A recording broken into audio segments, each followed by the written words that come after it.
Hey guys, and welcome back to round 3 of the CustomF1 1994 season. Today we are at the legendary Monte Carlo for the Monaco Grand Prix, and you join me in qualifying as you always do, but before that we have the news.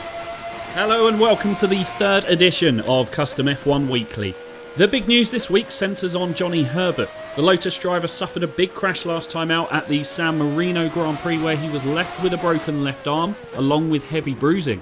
Lotus have announced that reserve driver Philippe Adams will step in whilst Herbert recovers. They claim recovery could be upwards of 7 to 10 races. Eddie Irvine, also suffering from a heavy accident at Imola, escaped relatively injury-free, with only minor bruising, but safety is certainly on the lips of the F1 paddock as we head to Monaco. That's it from me, until next time. So, here we are in qualifying for the Monaco Grand Prix, just finishing my first qualifying lap, which is a 1:26.4, which put me 11th at the moment, but by the end of the session we'd be far down there at the bottom. Now we're on my fastest lap in the session, which was my second timed lap. As we all know, the most exciting qualifying session of the season in any Formula 1 season is the Monaco Grand Prix. The race, as we know, it's difficult to overtake on this track, so the races are often quite lackluster. But the AI on the mod that I'm using are very good around this track, so I really had to lower the difficulty. Enough of being out of character now, back in character in the world. We're going under the through the tunnel, shall I say, to the part of this lap, and then popping out the end of the tunnel down into the Nouvelle chicane. Michael Schumacher with a 1:21.8 on provisional pole position. He's on the back of a win, his opening win of the season in the second race of the season at San Marino Grand Prix, picking up his first points as he retired at the opening round in Brazil. And so he's tied for the lead of the championship with Ayrton Senna in the Williams and the two Ferraris, Berger and Alesi. Neither of them have won a race, but they've both picked up back-to-back podiums, second and third, and third and second for Berger and Alesi. We're exiting the final corner down towards the line. Can we challenge Michael Schumacher? Of course we can't, but we do improve our time. So 1:24.7 is 9th at the moment, but where are we on the starting grid?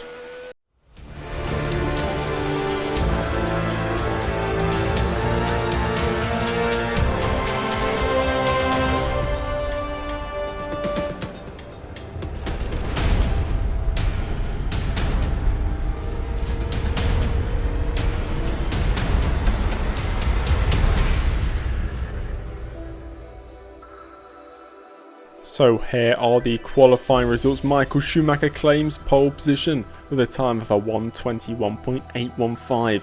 Ayrton Senna and Damon Hill, the two Williams drivers, second and third. Jos Verstappen almost 6/10 down on his Benetton teammate, but he starts fourth. Gerhard Berger in 5th place, with Mika Hakkinen in the McLaren in 6th. Olivier Panis, of course, won the race in 1996. It's 1994 right now, and he qualifies 7th in his Ligier, with Martin Brundle in his 2nd, McLaren down in 8th. Alesi, almost 2 seconds off pole position, all the way down in 9th place. Yukiyo Katayama 10th, and his teammate Blundell in 11th place. The lead Sauber of the Cesaris up in 12th. Eddie Irvine in the Jordan in 13th place, with Heinz-Harald Frentzen 2 seconds down and in 14th place. Onto the second half of the grid, Eric Bernard in 15th, then the two footworks of Fittipaldi and Morbidelli 16th and 17th, the lead LaRousse in 18th place. Michele Alboreto starts from 19th, with Comas's teammate Olivier Beretta rounding out the top 20. Mika Salo impressing massively in a streamline, up in 21st place, just ahead of big rival, well, Simtek, the team. Roland Ratzenberger 22nd, Pierluigi Martini in the second. Minardi starts from 23rd, the second Simtek of Brabham in 24th. Then we have the two Lotus cars. Philippe Adams making his debut today in place of Johnny Herbert. Adams qualifies 25th and ahead of his teammate Zanardi. Kaya Mahendra starts from 27th. He's had disappointing qualifying results so far this season. And Rubens Barrichello, who must have had some sort of problem, 7.5 seconds off the pace, starts 28th and last. Now, the circuit de Monaco in Monaco hosts the Monaco Grand Prix of 1994. The circuit length is 3 and a bit kilometres and it features 19 corners. There's 78 laps ahead of us around this circuit. which is dry right now, with the projected conditions also being dry. Mika Salo and Quali Mahendra going for a two-stop strategy. Lap 26 and 52 for Salo, and Mahendra a slight bit longer first stint, pitting on lap 29, and the shorter middle stint, pitting on lap 46. Can the streamline of Mika Salo finally finish a race? There's only one more thing to do, and that's go racing. The 1994 Monaco Grand Prix is next. And here we are on the starting grid, starting from 21st place for this one. The 5 red lights are on, and we're away for the 1994 Monaco Grand Prix. There's the LaRousse there of Comas stalling on the grid as we head towards first corner. We have to be very, very, very slow into this first right-hander, as there's Martini around the outside of his teammate past Alboreto. We lose out there to Beretta. He was in front of us anyway, but we were going up the inside then. We lost the momentum on the exit of the first corner up the hill for the first time. We're just going to try and keep it clean. I don't want to throw anything away, but in 22nd place is the debutant Adams for the Lotus team. So he's gained a good few positions through this first sector on his debut in Formula 1. Very, very impressive. Poor qualifying performance, although he did out-qualify his teammate Zanardi as we brake for the hairpin for the first time. As you notice, I'm going very, very slowly. I don't want to unrealistically gain advantage on all the drivers around me, so I'm just staying behind them for now on this opening lap until they speed up from lap 2 onwards. But as we go through the tunnel for the first time, 21st, we've maintained our position, so a decent start from Salo. And here we have the replay of the start from the leaders. Michael Schumacher gets a great launch and leads going into turn 1. Hill has the inside line on Senna briefly, but Senna manages to hold on to that second place as they head up the hill for the first time. And I'm not talking about Damon Hill, of course, who is currently in 3rd place. In 4th place is Gerhard Berger, who's already dropped off the back of these guys. So actually, sorry, 4th place is Jos Verstappen, 5th is Gerhard Berger. As look at that, Senna going for the inside line on this first lap. Who said you can't race at Monaco? He's got the outside line now for the Lowe's hairpin, just about getting squeezed out by Schumacher, who manages to hold on to this lead, but the battle is going to be raging on for the rest of this race. And a quick look back at the start for Eric Comas, who we knew stalled on the grid and then gets hit behind from, I believe it's David Brabham in the Simtech. So surely Brabham picking up a bit of damage there. Moving on to lap 2, and it's the battle resuming at the front. Schumacher in the Benetton versus Senna in the Williams, and Senna goes for a dive bomb where he tried it on the first lap. This time he is much more successful and actually takes the position. Ayrton Senna into the race lead, and Damon Hill follows him through. It's turned from Michael Schumacher leading this race to a Williams 1-2 in the space of 5 seconds. Moving on to lap 4. And Beretta and Alboreto going at it in front. Beretta suddenly locks up straight into the wall. He's out of the race on the spot. We move up into 20th. Adams still right on my rear right now. That does sound quite strange, but he is right behind me and he's putting pressure on me. But luckily in the middle and final sector is where I pull away. So that's my bread and butter, the middle and final sector. The first sector though, Adams is clearly faster than me. And this was the view from Quali Mahendra, as what happened there to Beretta, running into the wall.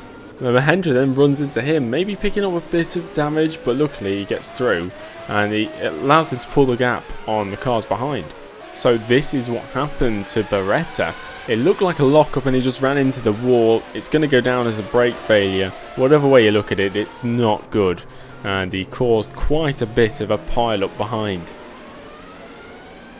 And the battle resumes for the race lead between the two Williams drivers, line astern, followed by the two Benettons of Schumacher and Verstappen, line astern. And Hill goes for the move up the inside where Senna overtook Schumacher a few laps prior to this, and Hill moves into the race lead. And not only that, Schumacher's going to lose out to Verstappen. Verstappen and Schumacher going side by side. The two Benettons come together on the exit. Schumacher really trying to fight this back as they head round the right-hander and then through the tunnel, but it looks like Verstappen has edged clear of Schumacher, the German, falling from first all the way down to fourth in the space of a couple laps. Into the Nouvelle Chicane they go, and Verstappen moves up into 3rd place.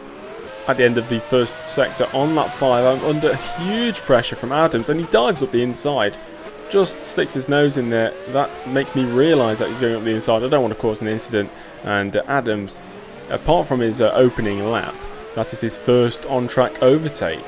Now I'm 21st, which is where I started, and my teammate Mahendra, who started down in 27th, is now up to 22nd place. Lap 7, and the battle for the race lead is well and truly not over. Senna has a run on his teammate Hill, and this is for the race lead. This seems to be the favoured opportunity to overtake on the track into that right-hander before the Lowe's hairpin, and once again the lead changes hands. Senna moves into the lead. But just as he moves into the lead, he's going to lose it again to Hill, as Hill the inside into that favoured place to overtake for all the drivers in this race. And Hill is now back into the race lead. Moving on to lap 10, and it's Alboreto, Adams and Sarlo in that order, and it's clear that Alboreto must be on a one-stop. The Minardi is clearly faster than the Streamline. It should be faster than the Lotus, but right now the Lotus and the Streamline right on the back of the Minardi. Now I'm definitely on a two-stop. Adams, he could be on a one-stop, he could be on a two, he could be on a three for all I know. But it seems to me that Alboreto in the Minardi is definitely on a one-stop, which explains the slightly lower race pace. And actually we're catching another Minardi, so it's Alboreto and his teammate Martini that we're catching.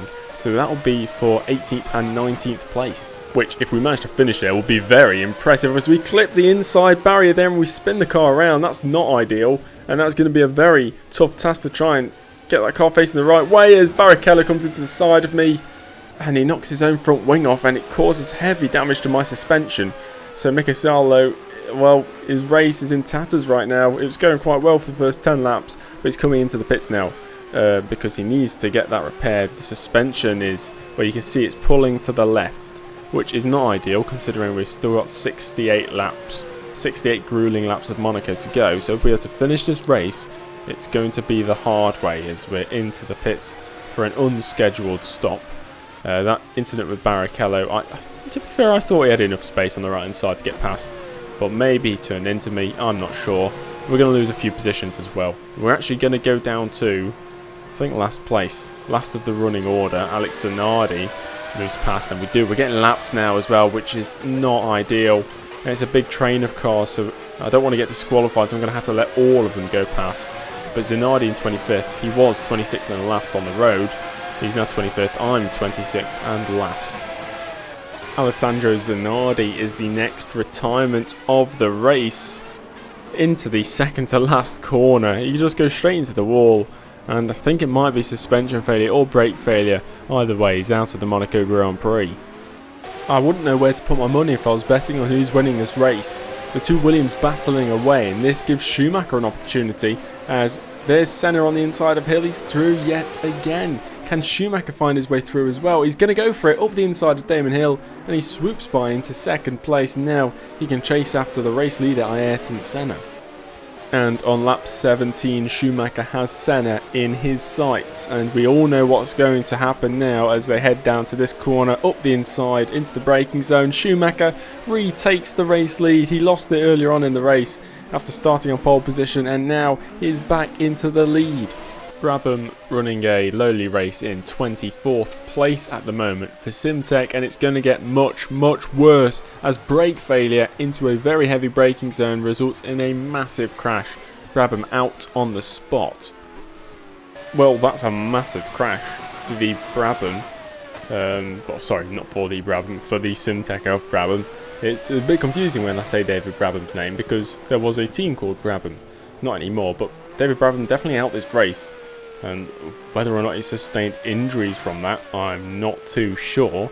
Looking at their replacement, Simtek could have either Andrea Montemini or Jean-Marc Gounon for a replacement. I think Gounon's their designated reserve driver, so he'd be the first one to call up if Brabham does have some sort of sustained injury from that crash. But right now we are 24th, still last on the road. Barrichello's pulled away from us quite a bit over the last 7 laps. It's looking quite dire right now, I'll be honest. But we do know that if we can reach the end of the race, there's a good chance we can get top 15 based on how many retirements there seems to be so far this season. So I'm just going to keep going, even though we have a heavily damaged car. I'm just going to keep going, keep chipping away, and just watch the laps count down. And it's lap 19, and Schumacher is under pressure here from the Williams of Damon Hill, who sends it up the inside and takes the race lead. I doubt he's going to hold on to it, knowing what's gone on in this race so far, but for now, Damon Hill back in the lead of the Monaco Grand Prix. So we're at a quarter race distance. Damon Hill leads. Ayrton Senna now in second place. Michael Schumacher and Jos Verstappen, the two Benettons, third and fourth. Berger in fifth, with Martin Brundle ahead of his McLaren teammate Mika Häkkinen, holding on to sixth place. And as we're viewing Heinz-Harald Frentzen, who's getting very close to the points. I'm not really one to celebrate others' misfortunes, but it's going to be a good day for Streamline in their battle with Simtek. Of course, Brabham had that monster crash earlier on in the race, and now Ratzenberger, he doesn't have a problem as such. He's not, stuck in gear or anything, but he's really, really low on pace at this stage in the race, and we've closed the gap. The gap was 40 seconds a few laps ago, and now it's nothing pretty much, and he's that slow. I'm actually making contact with him. I'm just trying to find a safe way to get past him. That's of course where his teammate Brabham crashed a few laps ago. Maybe into the hairpin I can look. I'm going to try around the outside. It's a brave move, and it would be impressive if Ratzenberger wasn't as slow as he is. But we move up into 23rd, and we are not last on the road now, and both Streamlines ahead of both Simtex. I'm not sure what I'm doing with strategy. Of course, the original was a two-stop pitting lap 26 and 52. That incident with Barrichello on lap 10 meant I pit on lap 10 and I just shoved a random amount of fuel in. It seems to be taking me to about lap 45, but the tyres are wearing an extreme amount. I'm on hard tyres and they're still falling off after about 13, 14 laps. So it's going to be a struggle to reach lap 45. It's all over for the Sauber of Andrea de Cesaris, as on lap 25 he's stuck in gear and thus is out of the Monaco Grand Prix. And it's lap 30 and the race leader Schumacher is in for his first out of, I assume, 2 scheduled stops in this race. He stops on his marks, and that will leave Damon Hill to lead the race. He did re-overtake Hill, I think, around lap 24-25. Actually, no, Ayrton Senna's into the lead, so Hill's already been into the pits. That's how he relinquished the lead earlier on. And Schumacher is going to be close between Schumacher and Hill as they rejoin the track here. There's Schumacher on the exit, and Damon Hill coming down the main straight. Damon Hill moves straight in front of Schumacher and retakes what is the race leader, the net race lead at least, but for now it's second and third on track. Time to add the Tyrrell of Mark Blundell to the list of retirements. As you can see, he's exiting the final corner with smoke coming out the rear of that Tyrrell. It's engine failure and he's out on lap 30. Lap 32, and Mahendra is all over the back of the Lotus of Adams, the debutant today. He's been running a solid race as well, but he's under pressure here from Mahendra, who's eyeing him up for a move, and he dives up the inside. Of course it's going to be into that overtaking place on the track. And he takes that position, but not without a fight back from Philippe Adams in the Lotus, who's trying to fight this as long as he possibly can, but Mahendra eventually comes out on top. So Ayrton Senna into the pits on lap 33 for his first stop. And Michael Schumacher moves past. I'm not sure what's happened to Damon Hill. He must be surely ahead of Schumacher still. No, Hill's behind, so something's happened to Damon Hill there. He's lost the lead to Michael Schumacher in the past couple laps. So it's Schumacher in first with a big gap over Hill in second place. So the pace is dropping off quite a bit because of the worn tyres. It's lap 33. I couldn't make it to lap 45, so I'm pitting. We're turning this race into a 3-stop strategy. Of course, that wasn't the original plan. It is now plan B. Let's call it that. We were actually catching up with Adams, who was quite fast earlier on in the race. He must have pit because he was only about 5 seconds up the road from me. He was 8. I closed it to 5. Even with the worn tyres, I was still closing, but I would have crashed if I kept going with those tyres. I would have spun out and crashed into a wall or something. It wouldn't have ended well.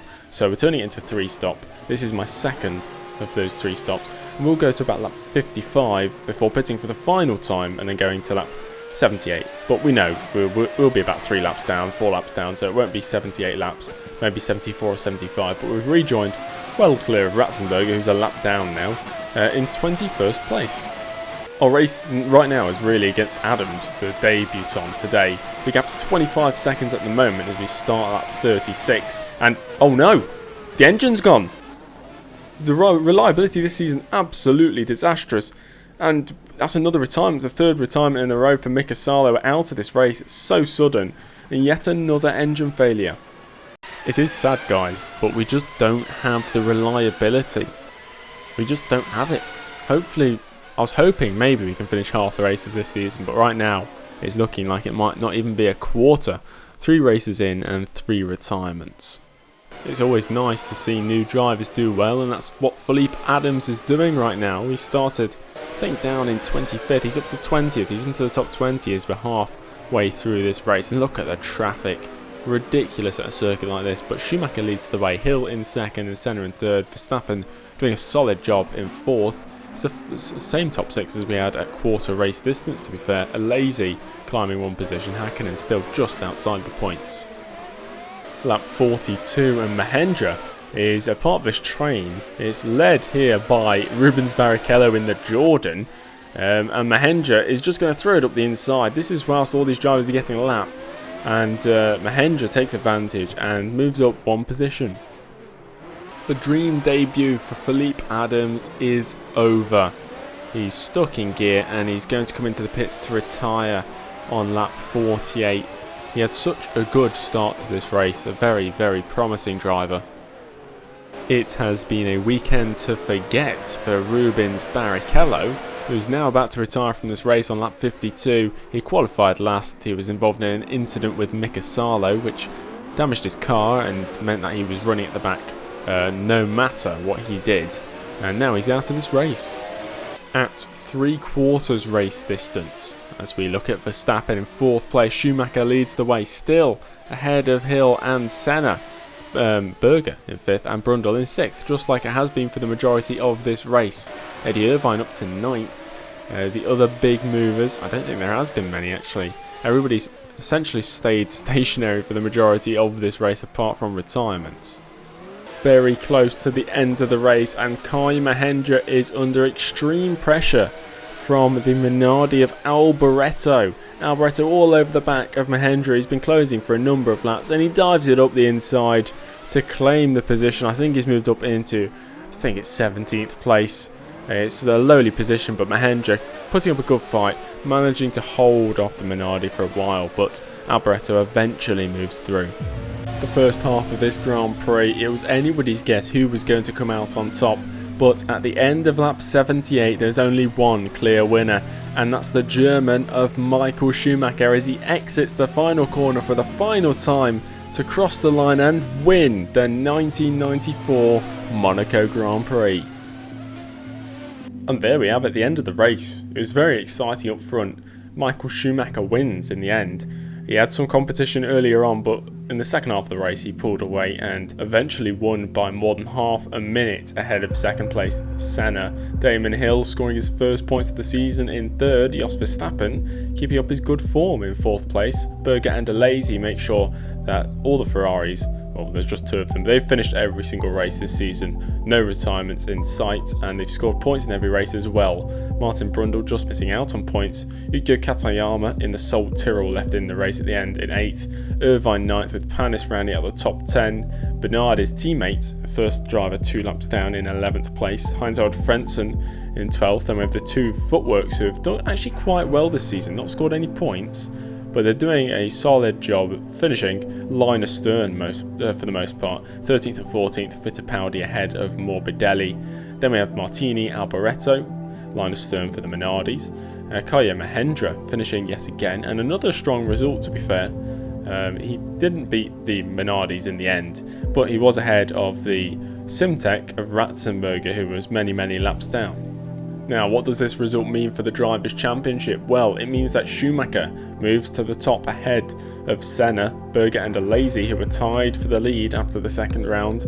They've fallen back a bit, 3rd and 4th. Jos Verstappen has scored 2 4th place finishes this season, and he's in 5th place. Damon Hill with his podium, but 3rd place today, and his first points of the season brings him up to 6th. Martin Brundle falls to 7th.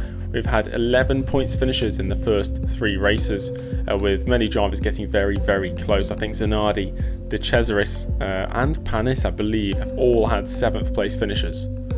And how does the result affect the constructors? Well, Benetton move into the lead ahead of Ferrari and Williams in third. So it's definitely a battle between Benetton and Williams. You wouldn't imagine Ferrari's going to keep up that form for the rest of the season, but for right now they are in the championship fight. First, second and third very close together and far clear of the rest. McLaren only picking up 3 points through the opening 3 rounds of this year. They've really got to pick up that form if they want to beat Ferrari to what should be the battle for third in the Constructors. 7 Constructors have scored points so far. Now it's time for everybody's favourite part. It's the feeder series results. No action for Formula 3000 in the past couple of weeks. German Formula 3 was racing at the Nürburgring with a few strong results there from our youth drivers. And same for British Formula 3. Quali, is how it's pronounced, in 10th at Brands Hatch with Josh Cassar picking up a podium 3rd. Cassar really going for the championship in British Formula 3. And of course he's our one and only Streamline Engineering Academy driver. Italian Formula 3, Hronsky and Sartori competing in that. Not very strong results though, sadly, from either of them. No races to speak of in Japanese Formula 3, Formula 3 South America or French Formula 3, but in British Formula Ford we were racing at Silverstone and the results not too good overall, but Stavelink picking up an 8th place in the first race of the weekend there, and 13th in the second, which are the top 2 results from our crop of youth drivers for British Formula Ford that weekend. And as always, Australian Formula Ford in action earlier on in the season. 8th place from Boudinger there, and is it Sefer or Sefer? It's not going to be Sefer, is it Roy Sefer? 9th place. I actually forgot to include the team update last race, so apologies for that. But it's just an update on the team finances. We're losing 19,000 or close to 20,000 per race because of the upgrade that you guys have agreed on. I think there was 22 votes to 10, so more than 66%, maybe 68, 69% of people wanting the performance upgrade over the reliability upgrade. I'm not going to judge whether that's a mistake or not. Personally, I would have gone for the reliability, but you guys voted for the car performance, so let's hope we manage to finish some races. The morale for Salo is actually going up, but the morale for Mahendra is going down. If that drops below 50%, we will not be able to enter contract renegotiations with the driver, so they'll be locked away. We won't even be able to enter the negotiations. The next race is the Spanish Grand Prix though. 4.7 kilometre circuit, 13 corners, first opened in 1991, so it's a fairly new track as we are in 1994, but you can see the contracts on the right hand side. Salo and Mahendra only signed up for this year. The rest of them, Yana Trulli, he's our reserve driver, he's signed up for 1 year as well, so we're definitely going to have to look in the driver market. That will kick off around about halfway through the season, maybe round 8, something like that. I'll introduce you guys to how you can aid in the process of trying to recruit some drivers for the team. And that is it for today, guys. Thank you for watching. If you enjoyed the video, make sure to leave a like, comment down below as well. I always like reading and replying to your comments, and subscribe if you haven't already. Join the Discord server, link is in the description. I think we're close to 150 members now, so we're growing pretty rapidly as well, so it's nice to see. Yeah, thanks for watching. I'll see you next week for the Spanish Grand Prix. Hope you enjoyed and hope to see you in the next one. Goodbye.